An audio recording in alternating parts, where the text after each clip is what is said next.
Assalamualaikum warahmatullahi wabarakatuh. Alhamdulillahi wa kafa alladzi lahul asmaul husna was-sifatul ulya wa huwal ma'budul murtaja wassalatu wassalamu ala sayyidina Muhammadinil Mustafa wa ala alihi wa ashabihi ahli sidqi wal wafa, amma ba'du. Hadirin para netizen yang dimuliakan Allah Subhanahu wa Ta'ala. Pada kesempatan video kali ini kita akan melihat bagaimana seorang pemimpin cabang NU, PCNU, itu begitu ilmiahnya, begitu cerdas memahami situasi, begitu bijaksana, begitu berwawasan luas. Jadi orang NU yang sudah membuka pemikirannya. Jadi inilah keadaan yang wajar bagi seorang manusia, bagi seorang Nahdliyin. Wajar bagaimana? Ya apa adanya. Ilmu yang berkembang, penelitian yang ada disikapi dengan alamiah, tanpa subjektivitas, tanpa tedeng aling-aling, tanpa euh pakeuh, tanpa ketakutan-ketakutan. Ini yang disebut manusia NU normal. Maka ketua PCNU Batam, wilayah ini bukan pengurus besar, PB, ada yang memelesetkan menjadi pengikut Ba'alwi, PB. Ini wawasannya, keilmuannya, pendapatnya, keberaniannya, dan lain-lain mengalahkan total, mengungguli pengurus besar Nahdlatul Ulama, Kiai Haji Yahya Khalil Stakuf atau Gus Yahya. Maka kadang kita berpikir seandainya atau cocoknya yang ngomong seperti ini ya Gus Yahya.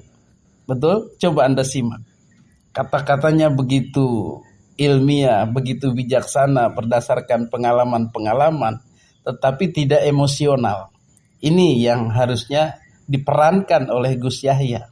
Coba diperhatikan, setiap kata-katanya ini adalah kata-kata seorang bijaksana, seorang besar.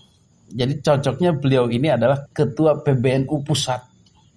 Atau cocoknya yang ngomong begini ini ketua PBNU Gus Yahya. Apa perlu kita dubbing aja? Dan kalau ketua PBNU seperti ini, ya tidak akan kisruh. Bahkan keilmuan NU semakin berkembang. Karena ada pihak-pihak yang pro Ba'alwi juga tidak akan tersakiti. Karena kebijaksanaannya itu. Jadi misalnya dalam pandangan beliau Gus Yahya ya seperti ini, beliau akan mengatakan monggo para kabib masih kita hormati, hargai sebagaimana keilmuan dan peran masing-masing di NU dan di masyarakat, tidak ada pengaruh. Yang ada pengaruh itu kita sebagian besar tidak menganggap beliau-beliau ini adalah keturunan Nabi. Jadi yang masih mengklaim itu sebaiknya tidak dilakukan, atau mukibin yang menganggapnya sebaiknya jangan menganggap lagi. Tapi kalau masih kekeh ya tidak apa-apa. Begitu kira-kira. Jadi dalam pandangan beliau ini PCNU Batam ya didasarkan dari hasil pengalaman sendiri, hasil riset sendiri, kemudian dicocokkan dengan berita-berita dari medsos, dari masyarakat netizen tentang Habaib Ba'alwi ini, dan cocok dan benar. Isu-isu tentang pendawiran, isu-isu tentang kesombongan, isu-isu tentang suka memberi kualat, aku yang memberi syafaat, dan lain-lain, itu memang benar adanya. Ya, dikemukakan dengan jujur. Jadi beliau melalui pembuktian dan pengalaman yang kemudian menyetujui apa yang diungkapkan orang-orang yang juga berpengalaman, yang juga merasakan di media sosial atau netizen-netizen itu. Inilah yang disebut ilmu pengetahuan, disebut fakta, disebut objektif itu. Insya Allah hasilnya bagus juga. Tetapi kadang kita khawatir PCNU Batam ini sebentar lagi akan dicocor, akan ditoyor, akan dijewer, bahkan akan ditendang oleh PBNU, pengikut Ba'alawi yang NU, yaitu Gus Yahya, Ki Haji Miftahul Akhyar, Gus Fahrur, Nusron Wahid, Gus Ipul, dan lain-lain. Karena yang kemarin-kemarin pun PCNU yang anti Ba'alwi, yang tidak menganggap Ba'alwi keturunan Nabi, sudah ditendang, dicopot dari kepengurusan NU yang dipilih dengan sah. Nah, kita tunggu PCNU Batam ini apakah akan diberangus juga. Dasar otoriter, rezim PB, pengikut Ba'alwi NU. Mudah-mudahan beliau ini aman-aman saja dan bahkan bisa naik ke pusat. Amin ya Allah ya Rabbal Alamin. Berikut kita dengarkan penuturan beliau. Akar masalahnya pada dasarnya adalah dari para habib sendiri. Oknum ya, Oknum tapi kok ketorone akeh gitu mas. masalah. Oknum tapi kok banyak gitu. Masalah. Yang tampak loh ya, yang tampak. Bahwasanya mereka itu merasa superior, di mana melihat mereka adalah makhluk spesial. Sedangkan kita yang tidak ini spesial. itu kalau kita itu mungkin karetnya satu, kalau mereka karetnya dua itu mas. Ya. Karena menunya kan spesial itu kalau nasi bungkus ya. Makanya dalam hal ini kita perlu untuk mensikapi secara ilmiah. Itu yang pertama. Yang kedua, masalah perhabiban itu saya bahkan pernah ditelepon sendiri ketika dalam salah satu wacana diskusi dia menyampaikan satu argumentasi berdasarkan kitab Mannail Qotton. Kemudian saya punya kitabnya dan saya tahu persis yang disampaikan gak sesuai dengan kitabnya. Maka saya foto kitabnya, kemudian saya sampaikan yang Anda sampaikan tidak sesuai dengan kitab ini, Bib. Kemudian dia dengan argumentasinya, bahkan saya tes udah kalau memang Anda ngomong seperti itu, baca kitab itu. Ternyata baca pun juga nggak bisa. Akhirnya itu telepon secara pribadi. Dia menyampaikan, saya nggak akan memberikan syafaat pada ente di akhir. Saya pokoknya nggak mau menolong ente di akhir. Saya jadi berpikir bahwa loh, ini berarti tidak hanya sekedar isu di media. Keyakinan di lapangan, faktanya mereka juga merasa punya hak di surga itu. Itu berarti sudah stereotip di pikiran beberapa orang tersebut ya? Kurang lebih gitu ya? Kalau saya melihat dari yang saya alami itu, kelihatannya ya begitu. Tapi kita tidak boleh mengeneralisir, tidak boleh kita menganggap semuanya begitu. Cuma saya pernah mengalami begitu. Maka saya melihat orang ini kok begitu. Padahal kan kita kan nggak boleh mengklaim bahwa kita itu pasti di surga. Apalagi sampai memiliki hak untuk memberikan syafaat seperti itu. Makanya gitu ya. Lah ya. Makanya sekarang itu ditanya sebuah tanda tanya besar. Mereka itu sebetulnya sopo gitu mas. Tapi kembali lagi bahwa terlepas dari itu masalah yang pernah saya alami, karena kita bagian daripada orang yang menggeluti ilmiah dalam hal ini tafsir, dalam hal ini hadis, dalam hal ini fikih, maka kita harus mensikapinya secara ilmiah. Saya melihat bahwa sekian banyak perdebatan di media sosial itu menjadi tidak sehat ketika sudah keluar dari ranah ilmiah. Caci maki, kemudian menyudutkan, bahkan merendahkan.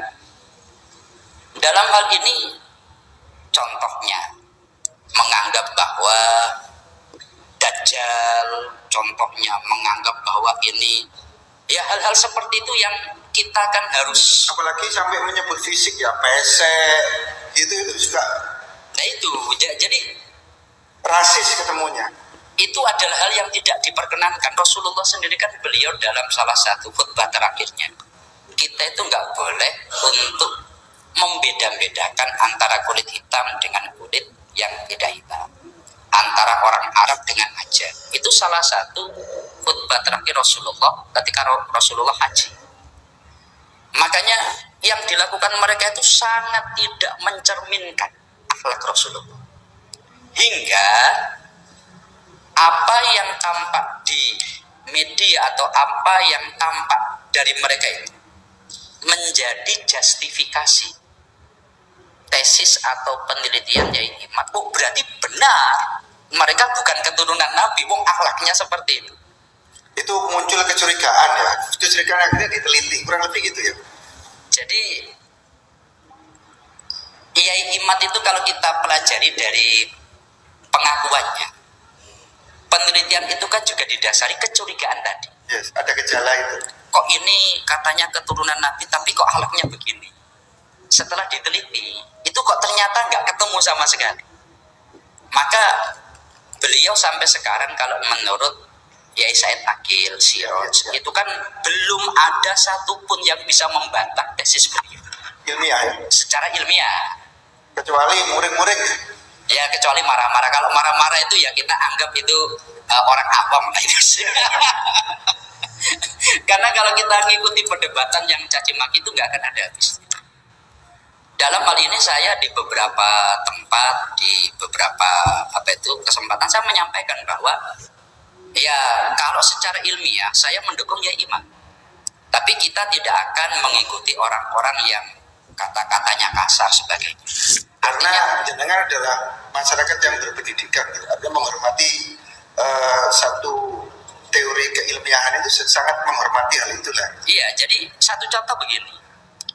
Ya, dalam hal ini kita tidak bisa menyebut lembaganya, tetapi kita bisa mengambil contoh dari orang di dalam lembaga itu.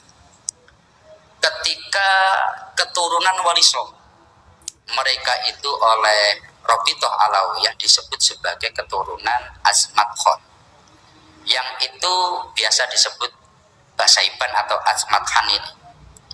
Tetapi ketika dari keturunan Wali Songo itu meminta isbat, artinya diakui sebagai keturunan Nabi jalur ini, mereka mengatakan menolak keturunan Azmat Khan sebagai keturunan Duriyah Nabi disebabkan nggak ada kitab yang menjelaskan keturunan ini selama 500 tahun. Dasar penolakannya itu karena nggak ada referensi selama 500 tahun. Kemudian dari keturunan Wali Songo itu akhirnya meneliti kembali dan ternyata ditemukan bahwa ada manuskrip-manuskrip yang ini ternyata tidak sambung ke Bahalawi, tapi lebih sambung ke Musa Al-Kadhi. Dan beberapa orang yang dari keturunan Wali Songo setelah meminta isbat ternyata dapat. Nah, demikianlah apa yang disampaikan. Kadang kita bersedih kenapa ini tidak keluar dari sosok Gus Yahya atau orang-orang besar di PBNU. Tetapi tidak apa-apalah, kita mulai dari orang-orang kecil di wilayah-wilayah.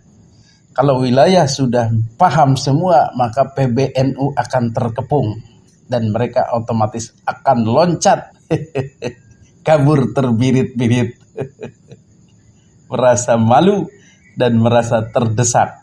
Mudah-mudahan hadanallahu ayyakum ajmain. Wassalamualaikum warahmatullahi wabarakatuh.